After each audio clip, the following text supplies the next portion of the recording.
Garmaama baganagaan. Baganagaan nu eegdan. Warri meeshaa taphatan hin jiranu garuu. Ifaarfattoonni har'a. Shaa goonee deemna har'a. Shakaayina goonee deemna jechuudha.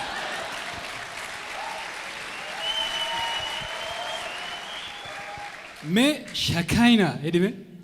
Shakaayina. Afaan haaraa wayii fakkaatamni. Yaa anu afaan haaraa fakkaata waan biraan dubbachiisa. Guddiseen kee dhufne har'a. Guddiseen koo dhufeera garuu dudduuba deeman ni beektaa. Nama biraa guddisuutti guyyaa fatee fakkaata. Gaashee jiran. Hin jiru. Tajaajila baadiyyaa deemataa.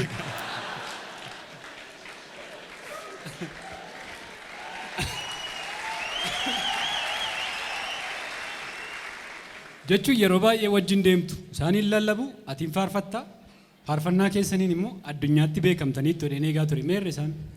Saggoo isaanii irra taa'een beekame waan si dhibu. Baay'ee iddoo guddaan qaba isaanii fi dhumarratti waldaa gootiin an ari'ee garuu. Bartanii tumni karaa kan biraa immoo waldaas banateera. Maqaa waldaa keessan yaadattaa? Anuu yaadadhutti goranii ma dubbisanii.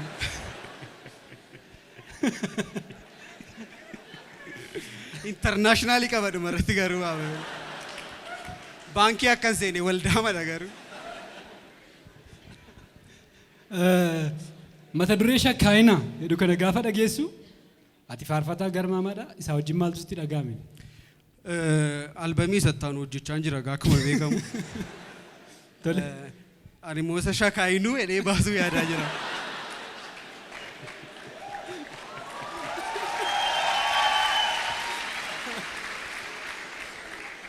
Haa ta'u gaa utuutti xinnoo faarfatte sabii kun hin jaallatamoo hin jaallatu?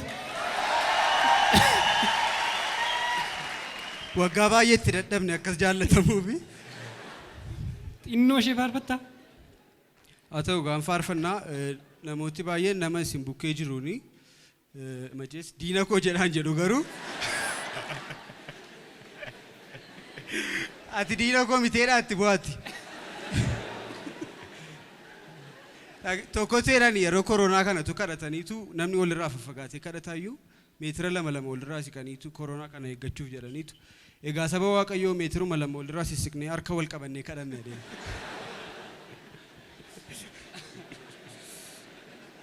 Innis teere? Na jalaa qabu yoo ta'e nan faarfadha. Jalaa qabdu? Diina koo oolan ba'ee gadan bu'ee gad bu'uu irratti baay'ee faarfattani garuu.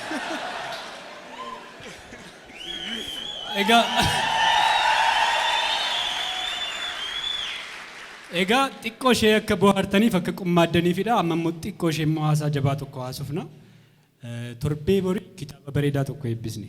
Kitaaba baay'ee keenyatti naasuu guddaa fide tokko barreeffamni isaas waan hundumti isaas namoota dubbisanii fi kitaabi sun amma hin jiru. Maxxansa lammaffaatu already mana maxxansaa jira kana dhaga'eera. Mee waa'ee kitaaba sanaa xinnoo ishee nutti himi. Kitaaba sana namootni baay'een akkuma dubbisanii seenaa maatii koo irratti hundaa'een barreesse. Abbaan koo haala suukkanneessaadhaan waggaa 3 dura ajjeefamee ture. Ajjechaa sana booddee akkamitti maatiin koo rakkoo maalii keessa akka turanii adeemsi haqaasaa maal akka turee fi akkamitti immoo akka Waaqayyo nu gargaareen barreessee jechuudha kitaabicha keessatti. Baay'ee gaariidha garuu namoonni baay'een seenaa sana beeku. Dhiyaatanis namoonni si beekanis jiru. Garuu hojiin kee immoo komeediidha, qoosaadha, namni waan baay'ee jedha. Yeroo ati sana hojjettu dhuma Waaqoon kana barreessaa hin qoosaa ammas namoonni jedhan hin jirani. Mee jala murtee warra kanaaf maal jetta seenaa sana hojjettu? Annan qoosa miti hojiin hojjedha qoosaan.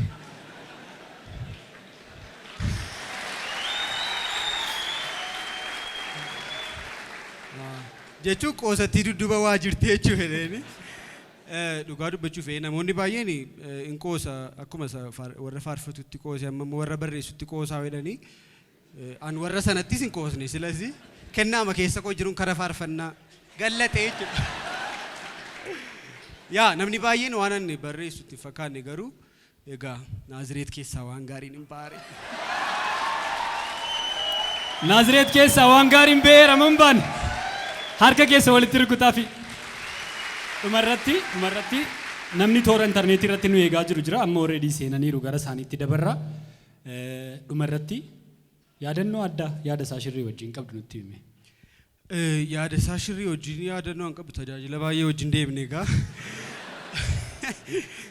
Baranni maasinkoo taphatan immoo dibbeen rukutaa bitture. Yaada isaa shirrii qofatu hin taane guutuu wajjin guyyaa tokkotu jamoo teenyaa haasofnuutu qoosaa wayii natti himanii baay'ee mana dhibeen galeen kolfaa bule gaafa sanaa.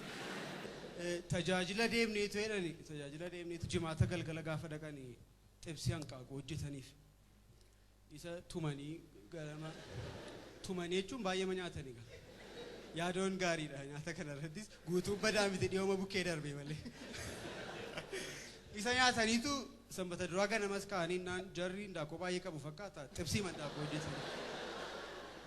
Ammas sanbata duraa waaree boodas hanqaaquma xibsii nyaatan.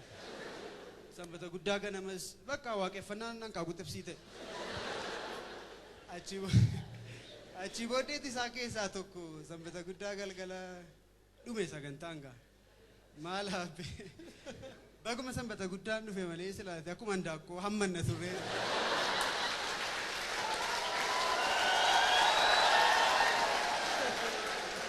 Yaadadha waan jettu qabdaa dhumarratti baga gammaddee. Yaadoo hanqaaquu sanarraa haftee as ga'uu kee baay'ee gammada. Baay'ee ulfaadhu baay'ee galatoomii dhugaa baay'ee faarfannaa kee baay'een jaalladha. Ati baay'ee nama jabaadha nama baay'ee si jaalladhu si kabajuudha.